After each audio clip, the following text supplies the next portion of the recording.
प्रधानमंत्री मोदी अपनी 5 देशों की यात्रा के दूसरे चरण में पहुंचे त्रिनिदाद और टोबैगो।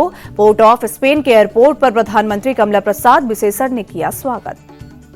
पीएम मोदी का एयरपोर्ट पर पारंपरिक डांस के साथ किया गया स्वागत। प्रधानमंत्री के सम्मान में गार्ड ऑफ ऑनर भी दिया गया।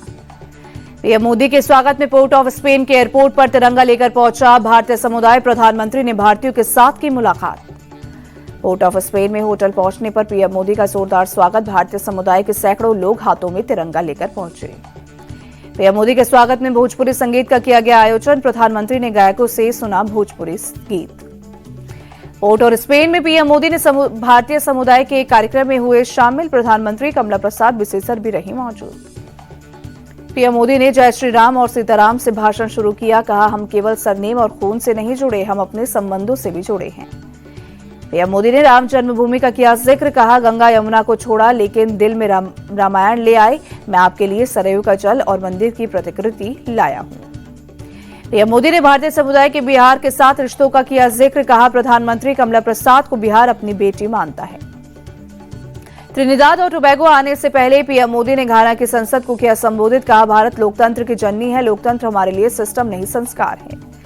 घाना की संसद से बोले पीएम मोदी, 2047 तक विकसित भारत का लक्ष्य, हमारा मंत्र सबका साथ सबका विकास। पीएम मोदी ने भारत और घाना के संबंधों को बताया मजबूत। कहा, हमारी दोस्ती आपके अनानास से भी मीठी है।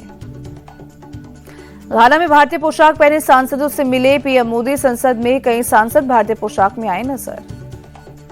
बिहार विधानसभा चुनाव से पहले ओवैसी की पार्टी एआईएमआईएम की बड़ी पहल। बिहार एआईएमआईएम अध्यक्ष अख्तरुल इमान ने आरजेडी चीफ लालू प्रसाद यादव को लिखी चिट्ठी महागठबंधन में शामिल करने की अपील की। बिहार के चुनावी रण में उतरेगी आम आदमी पार्टी। आपके राष्ट्रीय संयोजक अरविंद केजरीवाल का ऐलान, बिना गठबंधन बिहार के सभी सीटों पर लड़ेगी चुनाव। केजरीवाल के बिहार चुनाव लड़ने के ऐलान पर बीजेपी प्रवक्ता अजय आलोक का तंज, बिहारियों और पूर्वांचलियों ने इन्हें दिल्ली से भगाया, फिर भी इनका मन नहीं भरा। बिहार में आम आदमी पार्टी के आने से महागठबंधन को कोई नुकसान नहीं। कांग्रेस नेता तारिक अनवर बोले, बिहार में उसका कोई जनाधार ही नहीं। जनसुराज के चीफ प्रशांत किशोर का चुनाव आयोग से सवाल पूछा, वोटर लिस्ट रिवीजन क्यों जरूरी। इस फैसले से 15 से 20% लोगों के वोटर लिस्ट से कट गए नाम। समियत ए उलेमा हिंद ने भी बिहार में वोटर लिस्ट रिवीजन पर जताई आपत्ति। मौलाना मदनी बोले, चुनाव आयोग का फैसला घातक, इसे तुरंत वापस लिया जाए। चिराग पासवान ने चुनाव आयोग पर सवाल खड़ा करने को लेकर विपक्ष पर साधा निशाना। कहा, अब इन लोगों को अपनी हार छिपाने के लिए चुनाव आयोग का बहाना मिल गया है। भागलपुर से जेडीयू विधायक गोपाल मंडल का प्रशांत किशोर पर बड़ा बयान। कहा, हर सीट पर हार मिलेगी। प्रशांत किशोर को कौन जानता है, अगले 5 साल नीतीश कुमार ही रहेंगे मुख्यमंत्री। बिहार कांग्रेस प्रभारी कृष्णा लवरू ने वोटर लिस्ट रिवीजन पर उठाए सवाल। कहा, चुनाव आयोग ने खुद माना है कि इससे 20% वोटर कम हो जाएंगे। हर वोटर की वोट की रक्षा करना उनकी जिम्मेदारी। जल्द महागठबंधन में शामिल होगी राष्ट्रीय लोक जनशक्ति पार्टी। पशुपति कुमार पारस बोले, हमारी बातचीत फाइनल, अभी सीटों का सवाल नहीं। केंद्र सरकार प्रजातांत्रिक व्यवस्था को ध्वस्त और मौलिक अधिकार को खत्म करना चाहती है। वोटर लिस्ट रिवीजन को लेकर पशुपति पारस ने केंद्र पर लगाया आरोप। मथुरा की शाही ईदगाह मस्जिद को विवादित ढांचा घोषित करने की याचिका पर आज इलाहाबाद हाईकोर्ट सुनाएगा फैसला। न्यायाधीश राम मनोहर नारायण मिश्र की दोपहर 2 बजे की सुनी सकती है फैसला।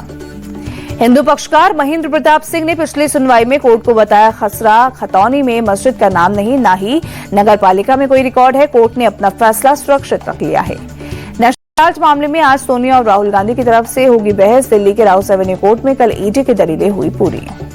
दिल्ली में आज से 6 जुलाई तक राष्ट्रीय स्वयंसेवक संघ के प्रांत प्रचारकों की बैठक सरसंघ चालक मोहन भागवत और सर कार्यवाहक दत्तात्रेय होसबोले करेंगे संबोधित। संघ की बैठक में 46 प्रांत के प्रांत प्रचारक और सह प्रचारक होंगे शामिल। प्रांत संगठन के काम और उसके विस्तार पर होगी चर्चा। यूपी के मुरादाबाद में कांवड़ यात्रा मार्ग में लगाया गया सीसीटीवी। पुलिस कंट्रोल रूम से किया जा रहा है मॉनिटरिंग।